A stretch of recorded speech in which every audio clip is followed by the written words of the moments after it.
Welcome to Flawless Shoe Reviews. Today we're reviewing the so-called stability shoes of Nike, the Nike InfinityRN 4. I'm going to break down the features of these, explain why I have some doubts over why they're actually a stability shoe and what they're good for. So if we look at the midsole first, we've got a revamped Nike ReactX midsole, which is slightly firmer than we've seen in the previous models, so you don't sink into it as much, especially when you're running. So when you're walking around using it as a lifestyle shoe, relatively comfortable, nice and soft, especially when you initiate contact with the heel. But when you apply more pressure to it, it firms up a little bit and gives you an extra bit of stability underfoot in terms of it's not as squishy as the previous models. However, there is 39 mils of foam in the rear foot, 30 in the forefoot, giving you a 9 mil drop, so relatively high drop, and it doesn't transition very quickly from the back to the front of the shoe. So you've got a nice bevel at the back of the shoe for when you initiate contact with the ground, and you got a relatively aggressive forefoot rocker, as you can see. However, the transition from the heel through to the midfoot is a little bit slow for our liking, and it was a little bit slappy overall.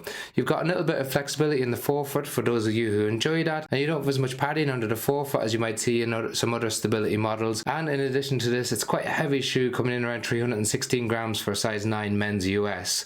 As we move up the shoe, it's really important to note that it comes up a half a size small, so it's really quite snug in terms of the length, and in addition to that, it's got a really low volume on top. That's because it's got a brand new knit upper, so it wraps around your foot, doesn't give much space in the toe box, so if you have any sensitivity on top of your big toe, you may not enjoy that.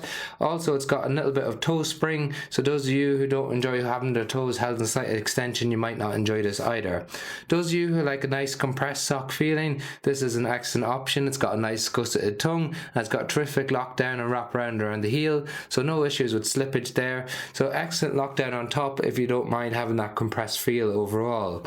When we look at the shoe, it's got a little bit of extra squish on the outside compared to the inside, so it's a little bit firmer in that sense, but overall it's quite a relatively narrow shoe. It doesn't have that much sole flare, it doesn't have too many stability features to it, and a little bit of guidance features overall, so it's more of a max cushion, mild stability, more of a mild guidance shoe rather than a max stability shoe. So it can be used as a lifestyle shoe for sure. It's quite a nice colorway. It's an excellent shoe for walking around due to the comfort, especially in the heel. If you want to use it for running, because of the extra weight, it's more of a longer distance shoe, so recovery runs, easy runs, heavy runs. I really struggled to pick up the pace in this. I found it a little bit too heavy, a little bit too clunky. Did get used to it as the miles wore on, but still didn't really enjoy it when I tried to pick up the pace in it. So overall, more of a focus on a max cushion shoe with a slightly higher drop, not too many stability features, low profile on the top, and it comes up half a size short, especially for me. If you're interested in it, we've got links to in the description for Amazon if you want to check out the latest prices. We've got loads of Nike reviews and other brand reviews on the channel.